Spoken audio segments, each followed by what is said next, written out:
Income Tax 2020. Tax Software Example, Schedule C, Insurance Expense. Come in, relax with Income Tax 2020. Here we are in our Lacerte tax software. You don't need the Lacerte tax software in order to follow along, although I do think they have a free 30-day trial, so if you can get access to a demo version to practice with, it might be a good tool to use. We're going to be focusing in on the Form 1040 and the related Schedule C, and we're going to be jumping back and forth from the data input into the forms as we run different scenarios, the software helping us to do that.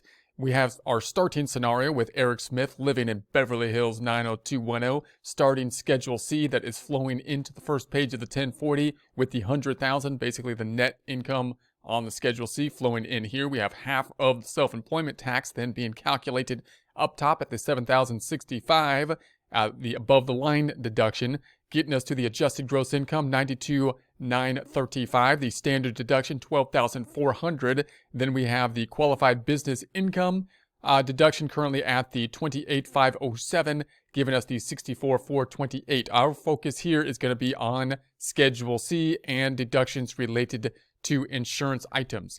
From a practical standpoint with regards to the data input at this point in time, we would be getting from the client, or if it was our books, we would have an income statement from our software or whatever we're using, possibly like a QuickBooks or something like that, that we would be using to be inputting into the system, and hopefully everything is already properly categorized, and all we have to do is then input it into the system. But we want to be aware when we go over the insurance with a couple type of questions that we might have. So for example, this line item is going to be the insurance, and notice here it says other than the health insurance, because if we're talking about health insurance, we might have the self-employed health insurance, which we may need to break out from here to some other section, possibly on Schedule 1 deduction, which would be an above the line deduction. So when you're thinking about insurance here, you're thinking, okay, is that including the health insurance for the actual owner, which I might need to be breaking out?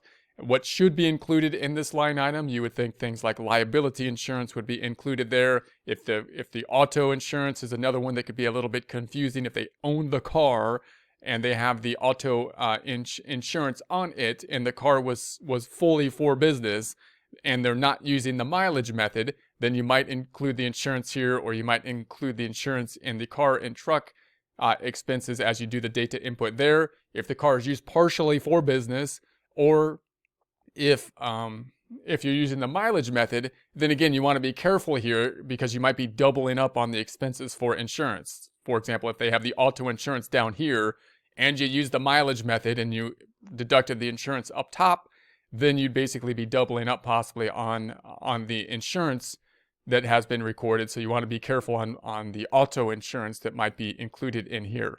Also note that if you have benefits to the employees, so if we do have employees over here, and there is some kind of health insurance that's being provided to the employees, not counting the employer insurance, then it might be included basically in wages. So you want to be careful and say, okay, is that included as part of wages over here? If it's insurance basically that's a benefit to the employees, or possibly as a benefit, it might be broken out in a separate line item, possibly not as insurance, but as employee benefits, for example. It could be there. So typically this insurance line, you're thinking things like liability insurance going into this insurance line. Now, the other thing you want to just kind of be careful on in terms of the insurance is note that when you pay the insurance, you basically are prepaying the insurance normally, because that's what insurance means. You're paying for it before you get the benefit of the insurance. So if you're on a cash basis, for the most part, you'd think that you'd basically record the insurance when you pay for it, but you got to kind of be careful in terms of the prepayments in insurance, because the IRS is a little bit skeptical about being able to deduct payments that you make in advance, because they're skeptical about distorting the amount of payment or deduction that could have. If you're on an accrual basis method, then typically what should be happening on an accrual basis method is that you record the insurance as a prepaid insurance, and then you're going to only be deducting the amount that actually was consumed instead of deducting it when you pay it. So you may have like an accrual kind of question in terms of when is the expense being calculated down here? Are we using a cash method or an accrual type method, and therefore when should the expense be deducted. So note that if you are using basically a cash method and you're prepaying the insurance, then if you're doing it and paying it monthly, you should be okay. And I believe there's a 12-month general rule as well. So if you're paying basically on a yearly basis, then you should basically be able to deduct it when you pay it in that case. If you're paying like 5 years in advance of insurance, then again, the IRS is going to be skeptical that you're kind of trying to cheat the system by prepaying and distorting the cash method. So you got to be aware of that. So this deduction, of course, would go there, and you just want to make sure that you're not double counting anything like the auto insurance and whatnot, and you're not picking up insurance that shouldn't go there, such as the health insurance for the employee or for the owner of the business. So any other insurance, then you'd say would go here, and that would obviously pull over. If the income statement is set up well, should be straightforward process to enter that in. Now the health insurance for the employer then might be on the books or the income statement that is provided for you for the business, and if so, you'd have to kind of make an adjustment for it and pull that out so that you can put it in another location. Why would they do that, by the way? You might say, well, you know, if you're going to deduct the self-employed insurance for the employee, for the owner of the business, why not just put it on the Schedule C? One reason it's not, you know, the IRS might not want to put it on the Schedule C is because, remember, the self-employment tax, Social Security and Medicare, will now be calculated on this $98,500 here, and it doesn't include then the amount of the deduction for the self-employment insurance.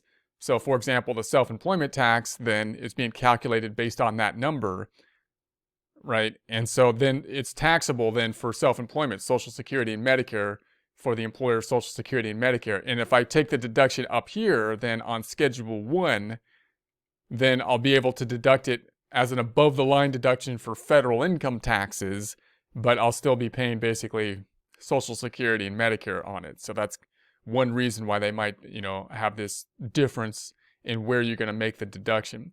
So then we're going to say, okay, we have this self-employed health insurance. This is where that might go. And again, this might be on the income statement that a client provides to you, and you have to basically make notes and say, I'm going to pull out the amount that is going to the self-employed insurance because I need to deduct it somewhere else, so that you can tie in the net income on the Schedule C and note somewhere else where this deduction will go.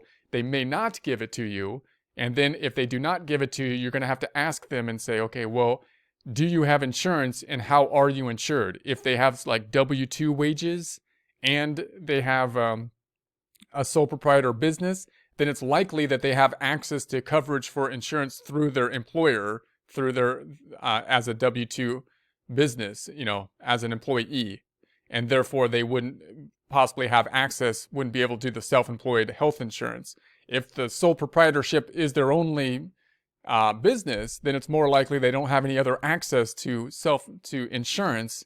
And that's when possibly it's most likely that you'll be able to deduct the self-employed health insurance. So again, if you're doing a Schedule C for somebody, and they basically and they have W-2 wages somewhere else, then you're going to have to ask them, and you want to ask them about their insurance. And you probably get some information about the health insurance due to the fact that you have to report it oftentimes. And oftentimes it'll be, well, yeah, I have insurance through my work, my other job. And it's most beneficial to take advantage of that, and that's where my insurance comes from. If again the sole proprietorship is their only income, is their primary income, then they might not have access to insurance, and you want to ask them, do you have access to insurance, or what's your health insurance? And in that case, they might then have the insurance that could be deductible as an above the line deduction. So we would then put it over here. And I'll jump to that item. So we'll jump over to here, and it would go something like in here. So we got premiums not entered elsewhere, including long-term care. So I'm going to put 1,000 here, just for example. And then that would pull over. That would pull over like so. So now we've got the 1,000 and half of the self-employment tax now being calculated for the adjustments to income, that then flowing into the first page of the 1040. So that's going to be the basic scenario. So logistically, what are you going to do? You got the income statement from the client. You're entering this into the system. You're going to say, okay, insurance down here.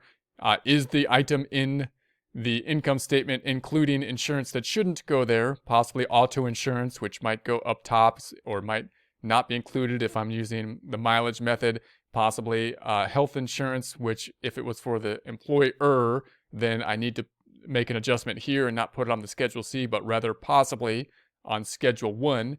And then if there's any insurance for the employees, you would think that that would be under, wages and whatnot would probably be there anyways, or in some kind of employee benefit line item, most likely. And then you want to ask about, what about your health insurance?